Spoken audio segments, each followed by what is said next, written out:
It's my great pleasure to introduce Robert Atkinson. Rob is the founder and president of the Information Technology and Innovation Foundation, ITIF. President Clinton appointed him to the Commission on Workers, Communities, and Economic Change in the New Economy. The Bush administration appointed him chair of the congressionally created National Surface Transportation Infrastructure Financing Commission, that's an acronym, and the Obama administration appointed him to the National Innovation and Competitive Strategy Board, and the Trump administration appointed him to the G7 Global Partnership on Artificial Intelligence. You get the idea. The guy has worked for presidents from both parties for a number of years, and also, I should say, going back a little bit into your past, Rob, he was the first executive director of the Rhode Island Economic Policy Council, a public-private partnership whose members included the state's governor, legislative leaders, and corporate and labor leaders. That's important because we're talking a lot these days about local, national, and international, and our chair happens to be from Rhode Island, the Commerce Secretary happens to be from Rhode Island, and we're glad to have that connection too, Rob. Give it a round of applause for Rob Atkinson and the work that he does. He's going to talk about industrial policy. So much. It's really a pleasure to be here tonight with you. I think I was with you 2018 maybe, which feels like 10 years ago. So it's really great that we're all beginning to get back in person after this long slog of sitting in front of computer screens, talking to each other on Zoom, and half of the time and not working. So the title of this talk tonight, which I was given, but I was happy to take the assignment, Industrial Policy is Back. What does it mean for the U.S. and the world economy?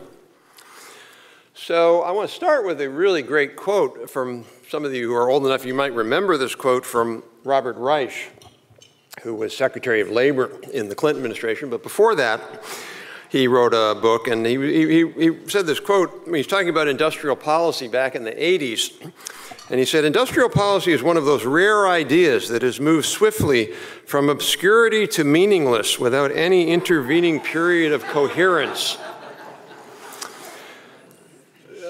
He was joking, but he really wasn't. So it kind of had this little thing, and then it was eliminated, and it never happened. But that's different.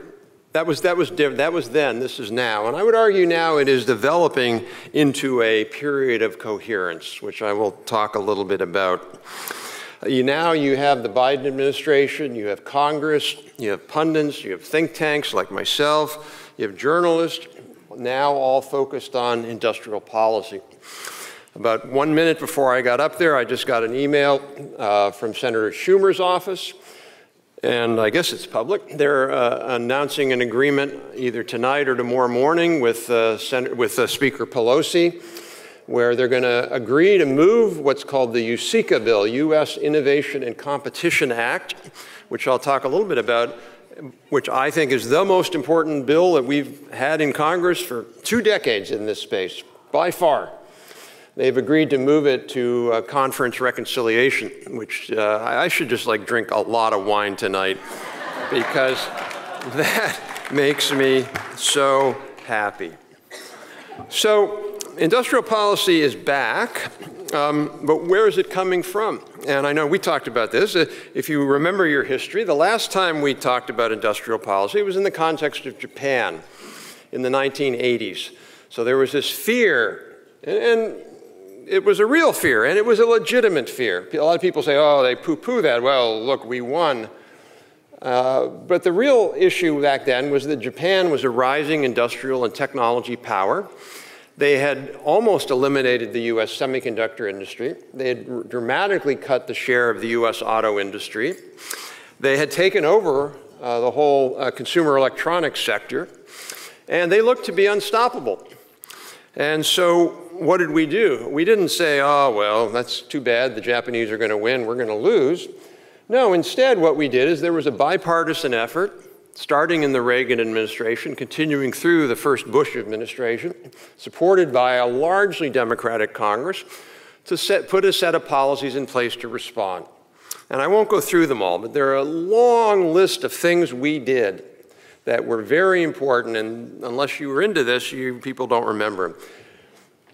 We put in place the Research and Development Tax Credit, first country in the world to have a Research and Development Tax Credit.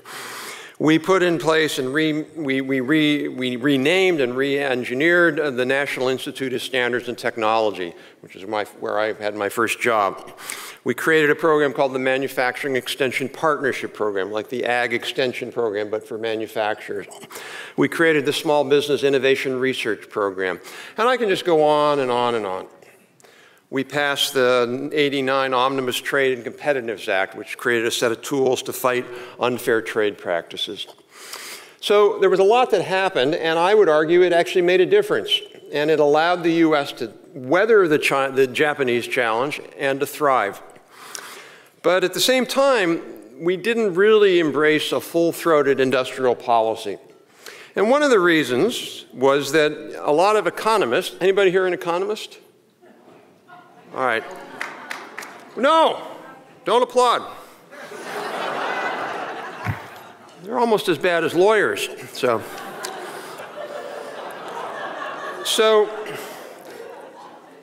a lot of economists, in fact, most economists at the time said, picking winners? Well, the market does that. Competitiveness? Well, who cares? Ricardo said that it's comparative advantage. If the Japanese are good at making semiconductors and we're good at selling them wood, what do we care? And the definitive study, or the definitive article that sort of put the stake in the heart of industrial policy was by a Brookings economist who were, 8 blocks from Brookings, named Charles Schultz, who was the head of the Council of Economic Advisors in the Carter administration. And Charles Schultz wrote an article called Industrial Policy, a Dissent. Now, not that I am bitter and hold grudges, but I just wrote an article called Industrial Policy, a Dissent, a Dissent. So, 30 years later, I got around to writing why Charles Schultz was wrong. But his arguments were, I think, nonsensical then, and they're even more nonsensical now. So Charles Schultz was arguing, well, we're not losing manufacturing. In fact, we were, and we are.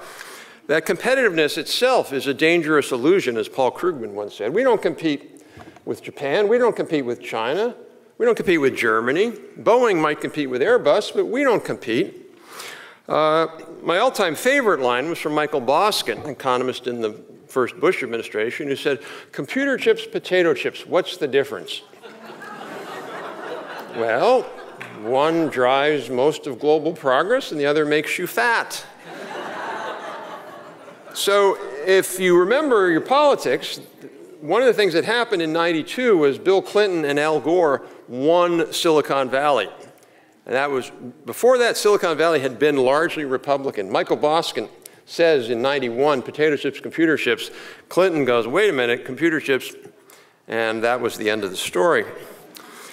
So we did all these things, as I said. We didn't quite do industrial policy, but we did a lot of things that were very important. We changed the prudent man rule, for example, in pension funds to allow them to invest in venture capital. I mean, I can go on and on. But what we did has largely petered out.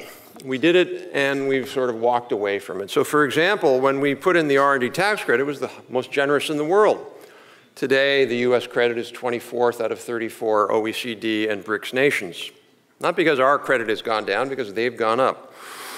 We're spending less in the US today on research and development than before Sputnik as a share of GDP. So back in the 60s, the US spent more on research and development, the US government spent more on research and development than the rest of the world, business and government combined.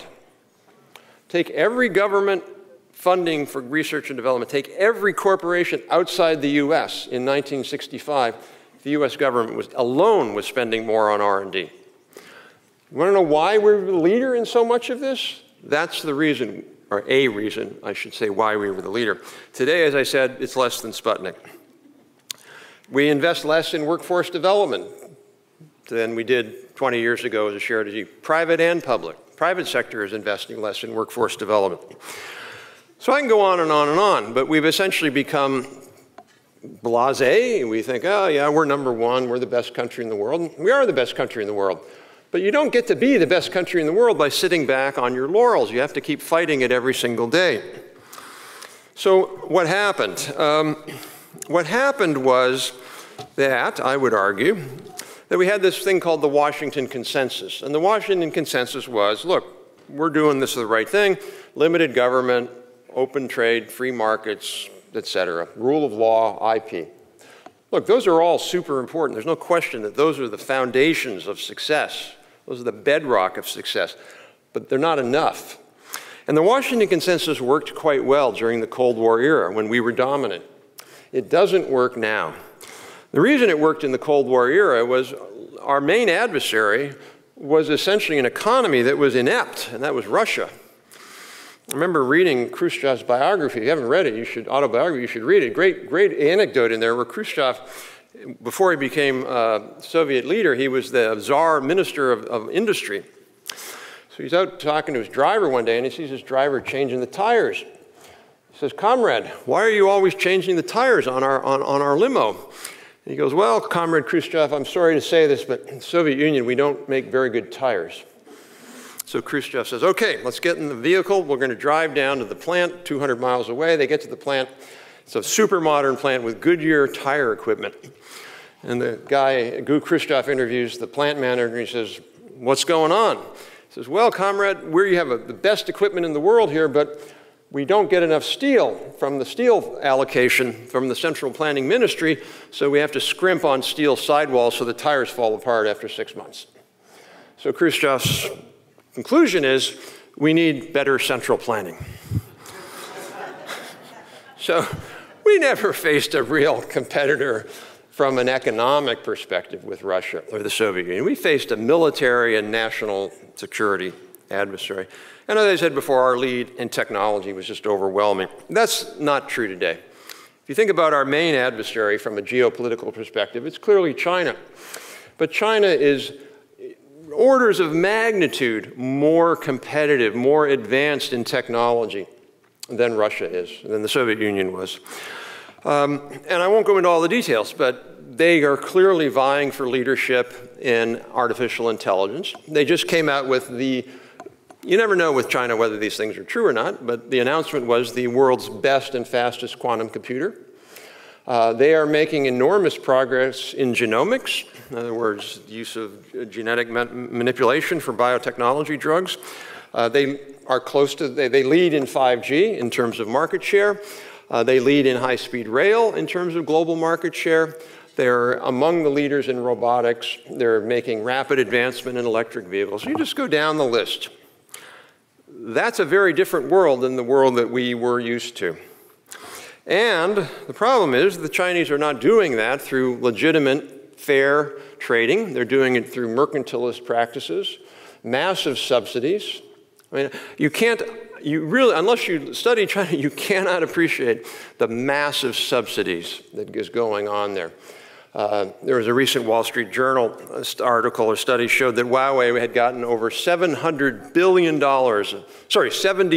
of subsidies from the government. I don't think we gave Cisco $70 billion. Actually, the study showed we gave Cisco $30 million. That includes all the local and state things that they got. 30 million versus 70 billion. So we're facing a much tougher competitor, which suggests that sort of doing what we were doing alone, the way we did it, is not going to work. Secondly, the US lead, which was enormous and in some ways seen as unassailable, is now largely gone. We've lost, we used to have 38% of global semiconductor production. We're down to 12%. We used to lead in telecom equipment. In 1998, Lucent was the dominant company in the world, by far. Lucent doesn't exist anymore. Machine tools, solar panels, which in 2000 we had 58% of the solar panel market production in the world in the US. Today we have about 5%, and China has the rest. So because of that, there is now this comeback, if you will, of industrial policy. There's a deep realization on both sides of the aisle that if we keep doing what we're doing, we're going to look like the UK. And the UK, I think, is one of those things you want to read your children at night to scare them. So The UK was a leader. You know, they had all sorts of amazing industries and technologies, and they let it all go. Not all, but a lot of it. Now, to give the UK credit, the UK under the last three prime ministers there, including Prime Minister Johnson, Boris Johnson, they are working relentlessly to fix this problem. They're doing all sorts of really, really interesting innovation policies, technology policies, industrial policies. But do we really want to wait until we hit bottom? Like, yeah, we're an alcoholic and a drug addict, and now we got to get in rehab. I don't think we want to wait that long. And if we do, it's going to be terrible. So what do? I mentioned before the USICA bill, U.S. Innovation and Competition Act. This was a bill that combined a number of different initiatives, which I'll talk about. It got 64 votes in the Senate, which if you think about our completely gridlocked partisan world, that's a pretty good representation. We got, in other words, 15 Republican votes. The only Democrat to vote against that was Bernie Sanders, because the bill had the sin of possibly helping business.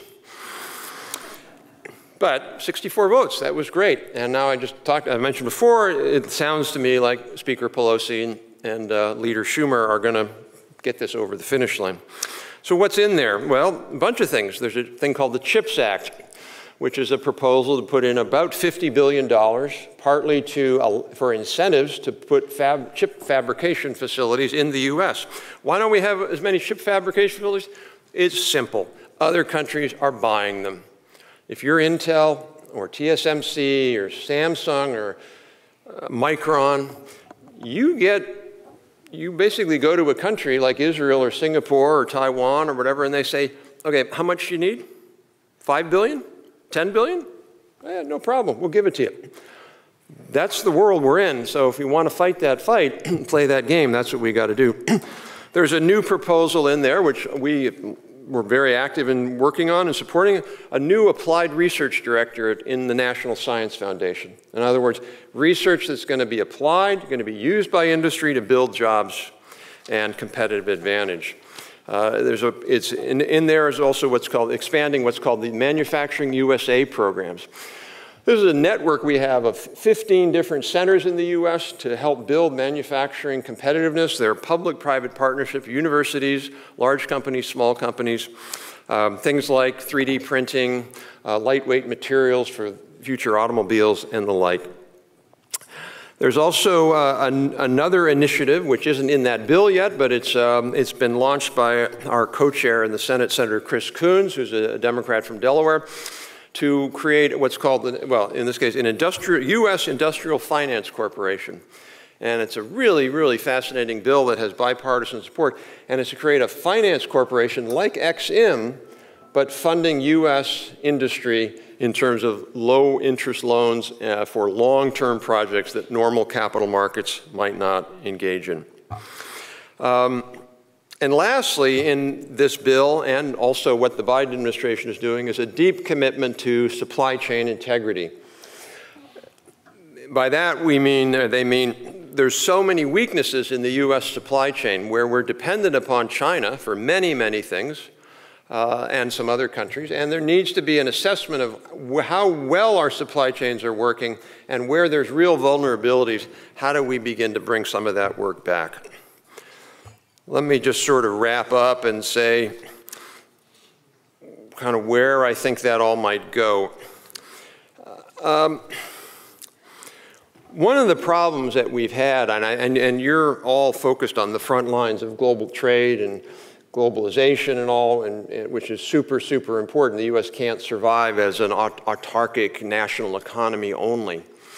But one of the reasons I would argue that we've had this backlash or this pushback against trade was largely because the trade community in Washington, I'm not going to speak outside Washington, I don't know, but the trade community in Washington largely had this view for many, many years, and it's only now shifting that, number one, we don't have to really focus on trade enforcement, we just have to focus on market opening. Yeah, we have to focus on market opening, but if you don't add trade enforcement to that, the system doesn't work. And China is the best case in point of that, a country that is a scofflaw that takes advantage of every single loophole in the World Trade Organization and is able to get by it. We have to confront China and make sure that their unwillingness to comply with the spirit and the letter of the WTO, that they can't do it.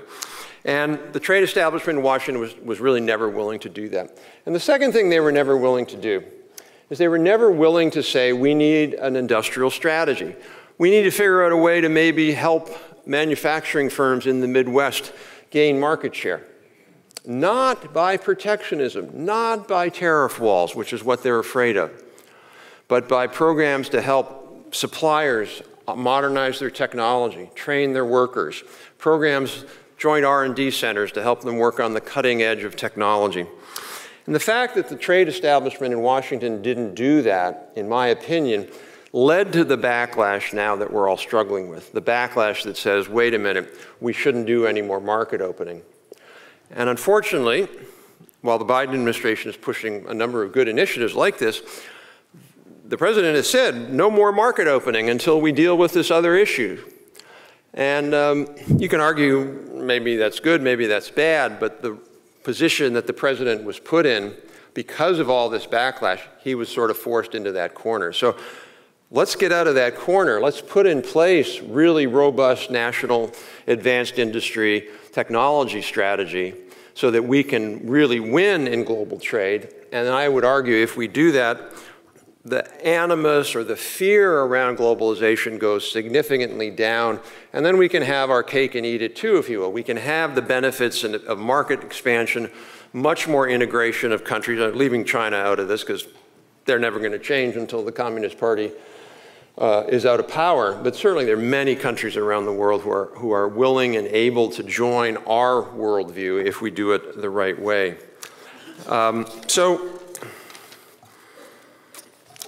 In closing, I would say, well, what does this all mean for the U.S.? I think what it means is that if we get this bill across the finish line, and there are also some provisions in what's called the Build Back Better bill, what people have been talking, that's the main place people have been arguing about. Is it 1.5 trillion? Is it 3 trillion? There's some things in there as well.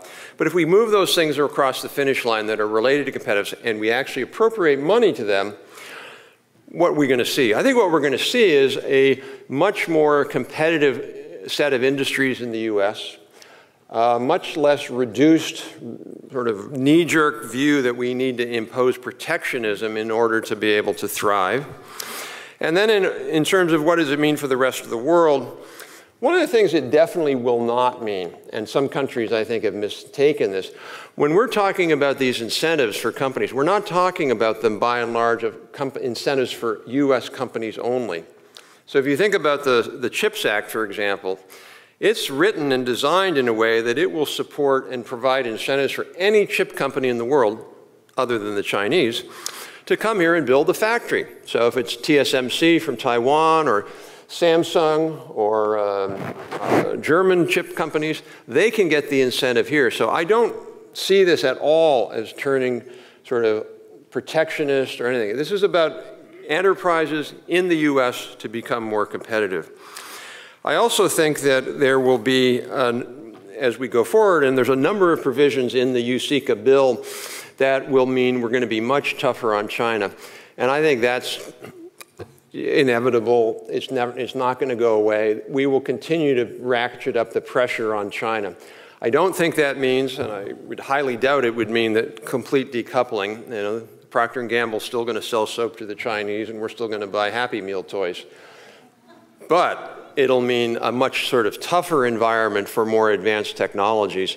And we're going to have to think more carefully and strategically about what that means for our own national security.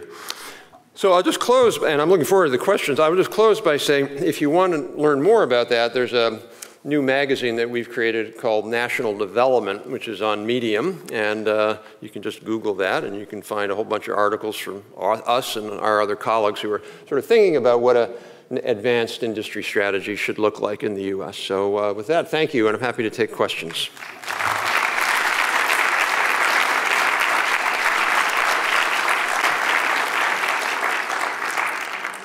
Should I just call on people? Or? Okay.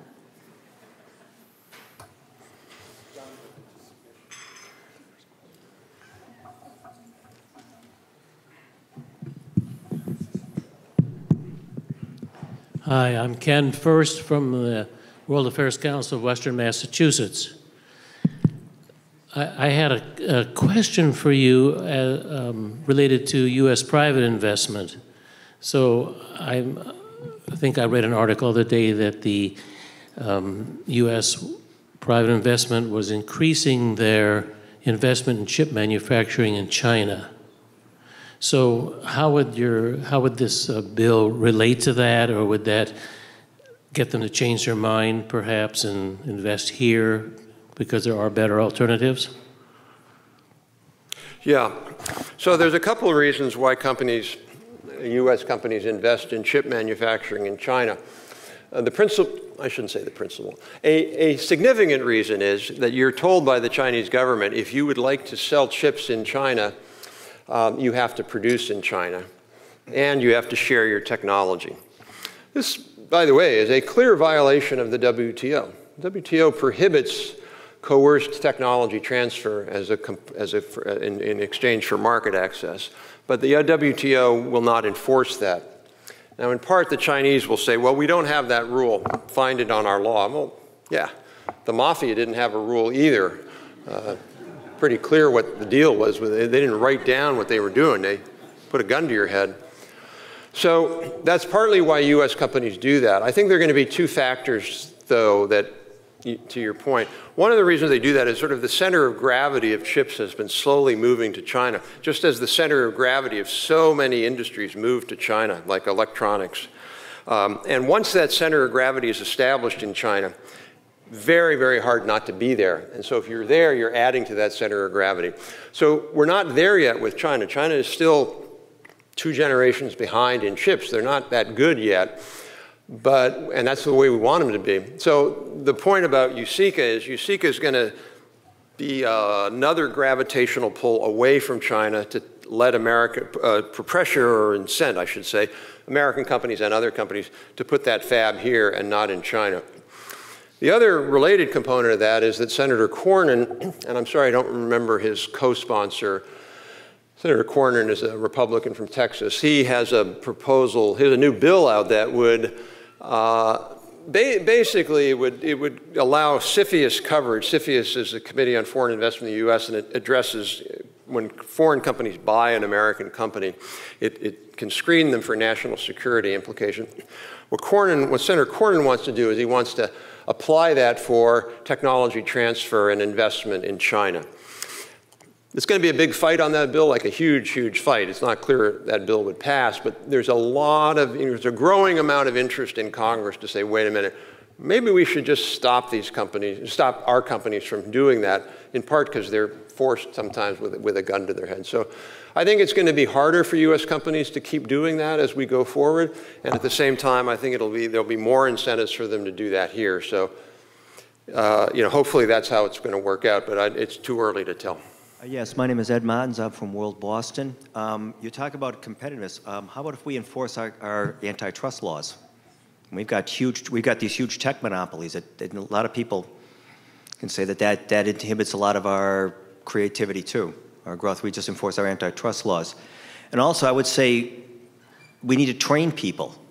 If we had people with more of these skills, that would make us more competitive than, industrial policy, be very careful of that. The Japanese did that. It kind of didn't work out super well for them.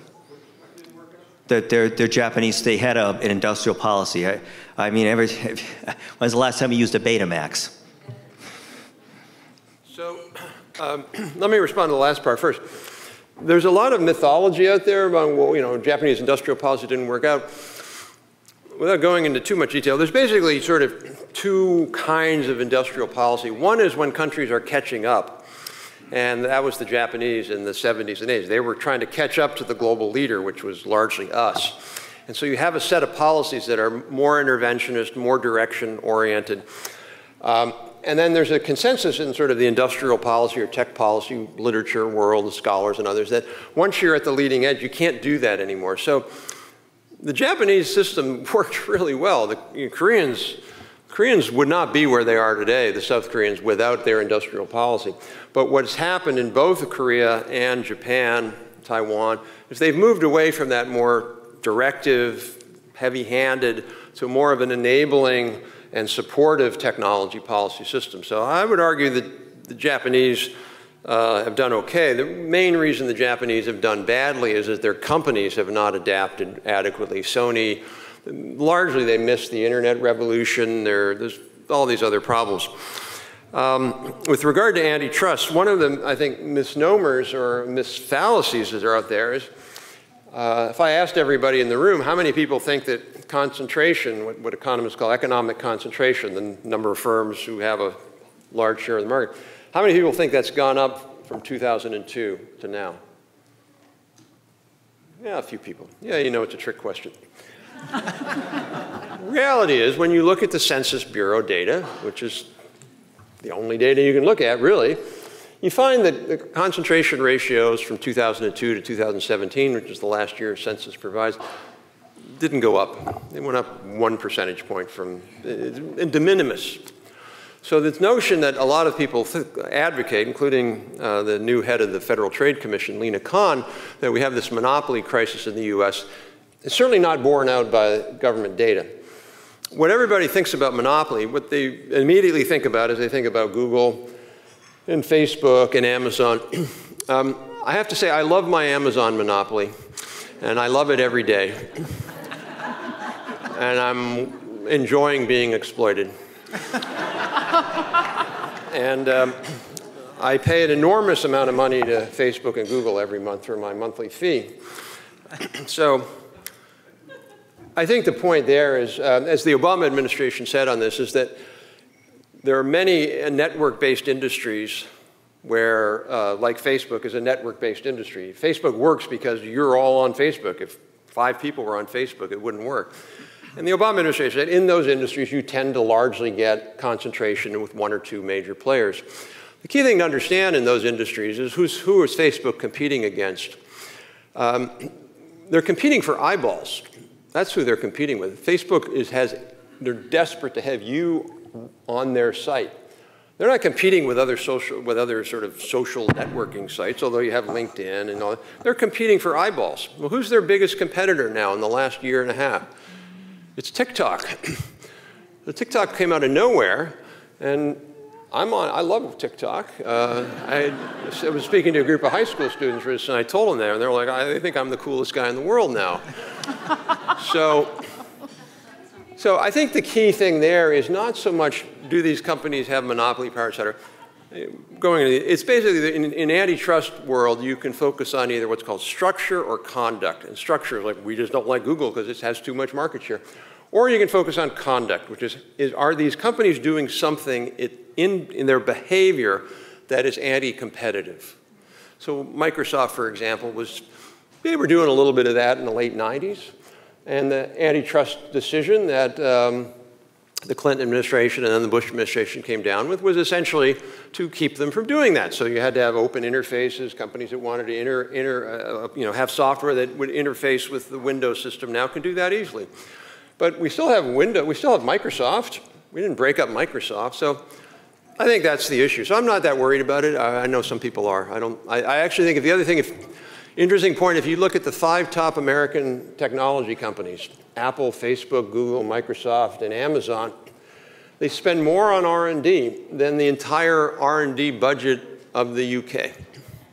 Isn't that what we want our companies to do? I mean, for years we've been saying we want our companies to reinvest their profits into R&D, not just give it to shareholders, and we want them to look at big-term, risky projects. That's largely what these companies are doing today. They're spending money on really, really risky things. And I'm happy with that. Now, maybe if it changes, then we should think about it. So, yes, sir. I'm Chris Hislop from the Montana World Affairs Council. I wanted to pick up on your point about foreign chip manufacturers getting an incentive in the US, except flip it over. Does the industrial policy have anything for American manufacturers wishing to manufacture overseas? particularly in the developing world, or in places where that kind of incentive might push American industry outside of our shores, but to create those contacts in the global trade network? Thanks. Yeah, the answer is no. I don't. That's just a hard sort of political thing. Congressman, why are you supporting a bill to move jobs to another country? But I think your point. I think you're raising an important point, which is if you think about what are we competing with? We're competing with China, really deeply embedded in Latin America, really deeply embedded in East Asia, really deeply embedded in Africa. And what are we doing? We're just sort of sitting it out. So I do think that we need to have a much more robust set of policies, including funding, to have our companies with a larger presence there, to have our government programs with a larger presence there, so that when these countries think about who do they want to really engage with, they want to engage with us. Because A, our system is better, but also we're Democrats. I mean, democratic, we believe in the rule of law, we believe in free speech, we believe in human rights. So, to me, this goes back to the Cold War, where we fought the Soviets for influence all around the world. We spent a lot of money on it, and it was well worth it. And my view is that we're not doing that. Although, to be fair, there's some initial conversations and there's some money towards that.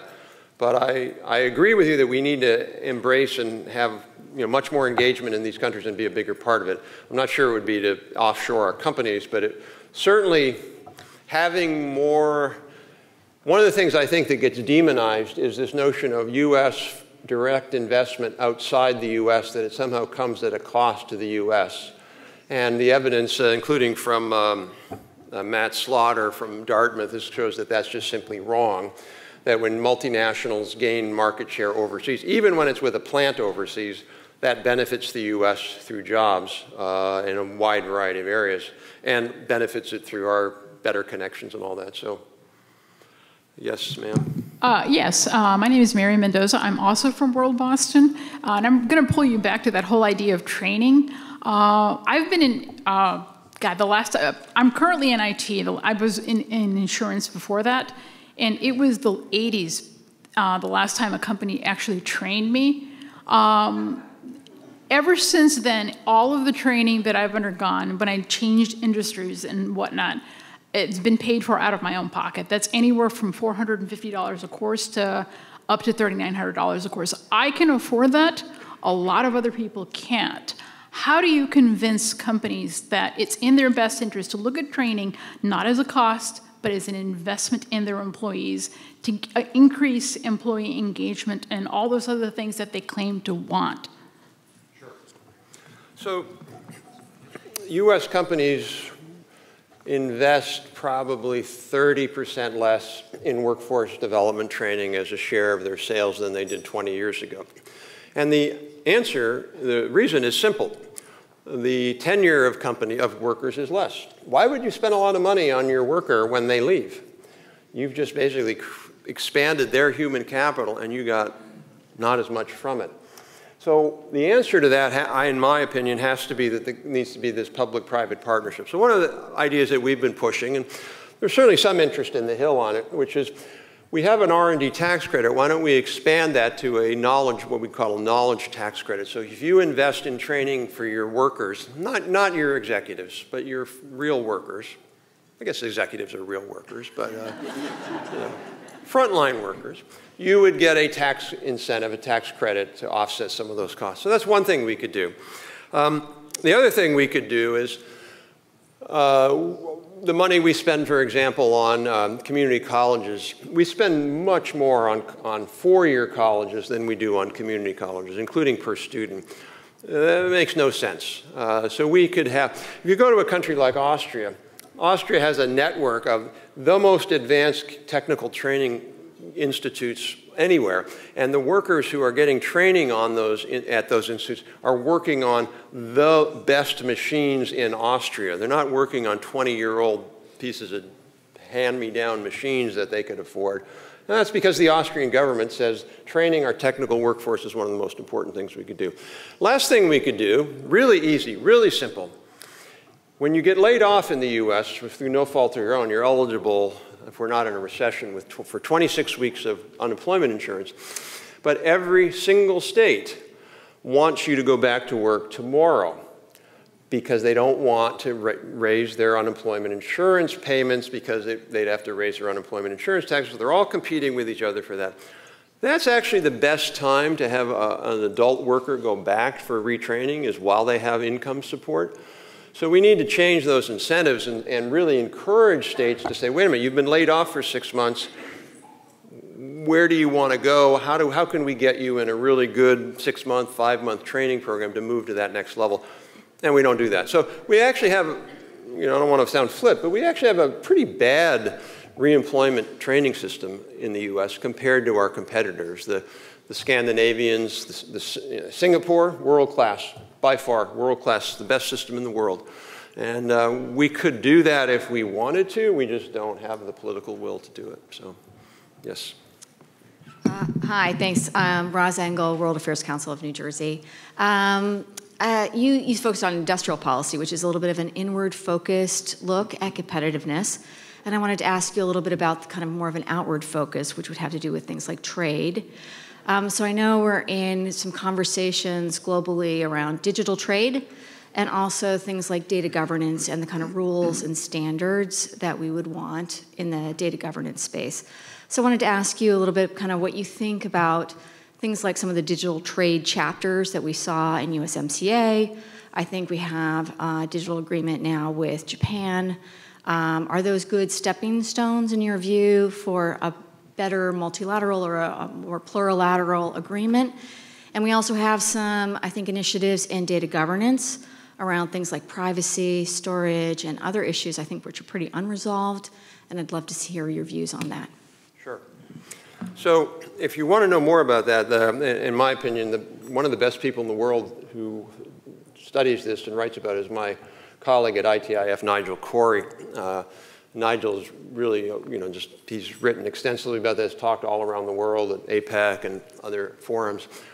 Absolutely, we should have global free trade, if you will, on data. Data is this, increasingly important input into production.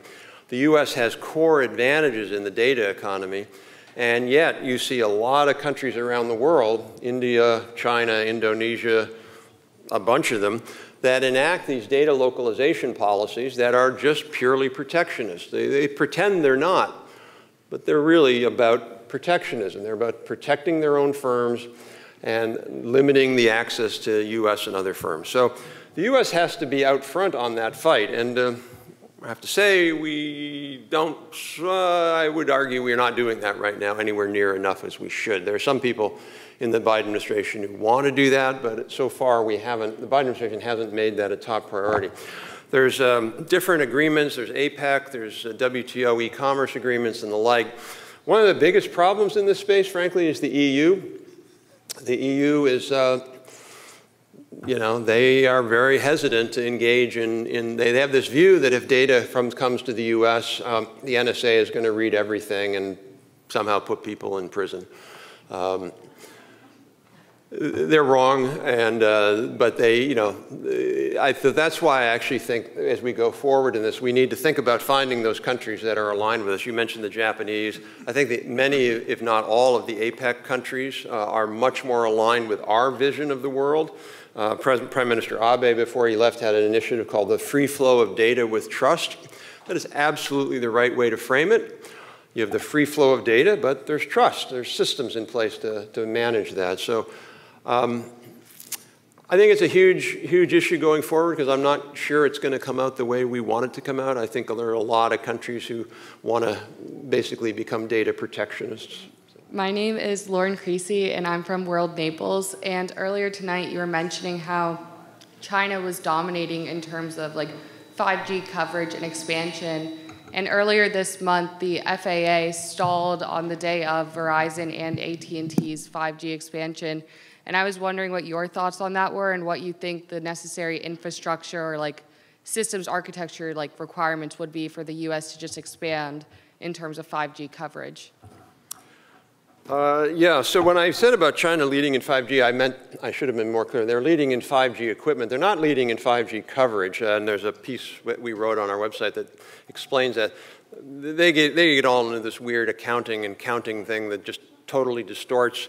It makes it look like their coverage is much broader than ours. We're actually doing very well in 5G deployment in the US, largely by the major wireless carriers in the US. We've also probably done the best job in the world in getting spectrum out into the marketplace. The latest issue with that is what's called C-band spectrum. And it's a slice of spectrum that is adjacent to radio altimeters in planes. But when I say adjacent, it's like not really adjacent, it's near. And so the federal government, through the Federal Communications Commission, has been focusing on this issue since around 2012 or 2013. They've been studying this issue, including the potential of interference with plane altimeters, for that long. They've allowed and enabled and encouraged everybody who has a stake in that argument to weigh in. They studied it and they said there was no interference. There are probably, I think now, 60 countries in the world that are using that band, that exact same band, where it's close. But even, by the way, when I say close, how much you know about spectrum, they've included a guard band, so there's no interference. And then they added another guard band, so it's like big band, so that you're over here with one radio. You know, when you listen to a radio station and you dial it, that's essentially what we're talking about here, so there's interference. 60 other countries in the world, there's been no plane crashes. There's been no evidence that there's a thing.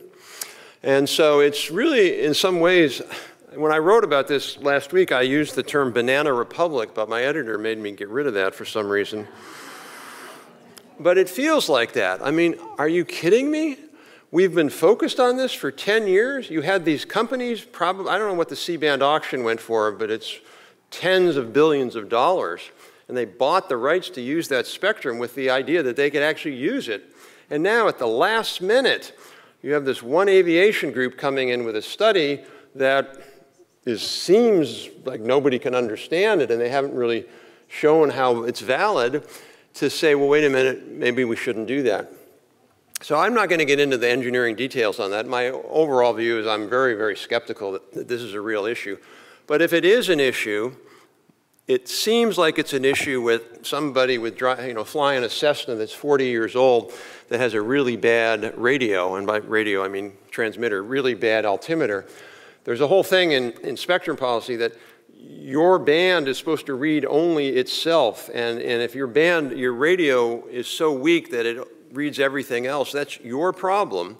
It's not somebody who is operating in their legally operated band. So the carriers are operating in, I don't know what, let's just say, 700 megahertz to 740 megahertz. That's not what it is, but they have the right to do that. If you have a bad radio that reads and listens and, oh my God, I'm hearing 700 megahertz, that's your problem. So I don't want to diminish it and say it's nothing, but it feels like nothing to me. And the real issue with that is there was a 1-month delay. The carriers agreed to that. But if we go farther with that, 2 months, 5 months, 6 months, a year, we really then begin to fall behind other countries seriously in 5G deployment. And then that can have costs for the overall ecosystem of companies that are developing apps that require 5G, factories that are using 5G, all sorts of things, little pizza delivery vans that are using 5G, the whole thing. So I think it's, I don't think it's really an important, I don't think it's a serious issue. I don't think it's a real issue, let me put it that way. But it's certainly an issue the government has to resolve. And it's troubling that we have two parts of the government that can't seem to get their act together and figure this out, because that's what they're paid to do. So hopefully it'll get resolved soon.